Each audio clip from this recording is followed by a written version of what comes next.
मुतालबा करना एक बचकाना मुतालबा है और हमारे रिस्पेक्टेड जनाब जावेद अख्तर साहब इस स्टेज से अब बहुत आगे निकल चुके हैं। अब बचता है एक ही स्टैंडर्ड और वो स्टैंडर्ड है अक्ल, लॉजिक, रीजनिंग। और यही वो स्टैंडर्ड है जिसके तहत गॉड की एग्जिस्टेंस को साबित किया जाएगा या गॉड की एग्जिस्टेंस को डिनाई किया जाएगा। लेकिन चूंकि ये बहुत इंपॉर्टेंट और सेंसिटिव टॉपिक है, इसलिए लॉजिकल आर्ग्यूमेंट भी ऐसा होना चाहिए जो डेफिनेटिव हो, इनडेफिनेटिव ना हो, जो 2 और 2 4 की तरह बिल्कुल वाजे हो, जिसे लॉजिकली रिजेक्ट करना पॉसिबल नहीं हो। फॉर एग्जाम्पल हम कहें हमारे रिस्पेक्टेड मिस्टर सौरभ साहब, ये एक इंसान है और तमाम इंसान कॉन्शियस बीइंग है, लिहाजा नतीजा क्या निकला, हमारे सौरभ साहब भी कॉन्शियस बीइंग है। क्या ये इनडेफिनेट आर्ग्यूमेंट है या डेफिनेट आर्ग्यूमेंट है? ये डेफिनेट आर्ग्यूमेंट है। ये 2 और 2 की तरह वाजे है, इसमें किसी तरह जो है लॉजिकली इसको रिजेक्ट नहीं किया जा सकता। तो अगर आज हमारे जावेद अख्तर साहब ऐसी कोई अकली दलील और लॉजिकल एविडेंस दें खुदा के ना होने पर जो डेफिनेट भी हो, तो मैं ये ऐलान करता हूं कि यकीनन मैं उस एविडेंस को कबूल करूंगा और उस पर गौर करूंगा। लेकिन साथ में यह भी ऐलान कर देता हूं प्रेडिक्शन के तौर पर कि ऐसा कोई डेफिनेट आर्गुमेंट कोई नहीं पेश कर सकता।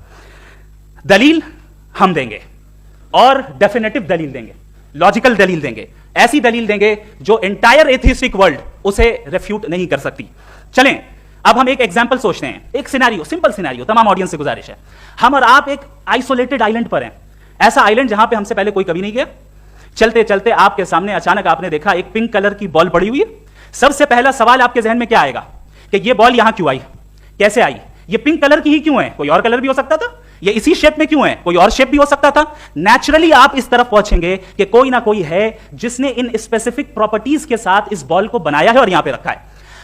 चूंकि आप जानते हैं कि ये जो बॉल है इसका एग्जिस्ट करना जरूरी नहीं है, ये एग्जिस्ट कर भी सकती थी, नहीं भी कर सकती थी, और एग्जिस्ट करना ही था तो किसी और फॉर्म में करती, किसी और कलर में करती। अब आप इस बॉल को एक्सपैंड करते चले जाएं, एक्सपैंड करते चले जाएं, एक्सपैंड करते चले जाएं, यहां तक कि ये बॉल यूनिवर्स के साइज की हो जाए। बताइए कि क्या साइज के बढ़ जाने से सवाल बदल जाएगा? हरगिज नहीं बदलेगा। अभी भी सवाल रहेगा, ये यूनिवर्स कहां से आया, इन स्पेसिफिक प्रॉपर्टीज के साथ कहां से आया, क्यों आया, किसने बनाया, ये सवाल उस वक्त भी वैलिड रहेगा। लेकिन ये सवाल अगर हम जनाब जावेद अख्तर साहब से करें तो चूंकि इनका वर्ल्ड व्यू एथिस्टिक है, और सिर्फ इनका नहीं, मतलब जितने भी एथिस्ट हैं और एथिस्टिक वर्ल्ड व्यू को रखने वाले से अगर आप ये सवाल करें कि ये यूनिवर्स कहां से आया, तो इनका जवाब या तो आर्ग्यूमेंट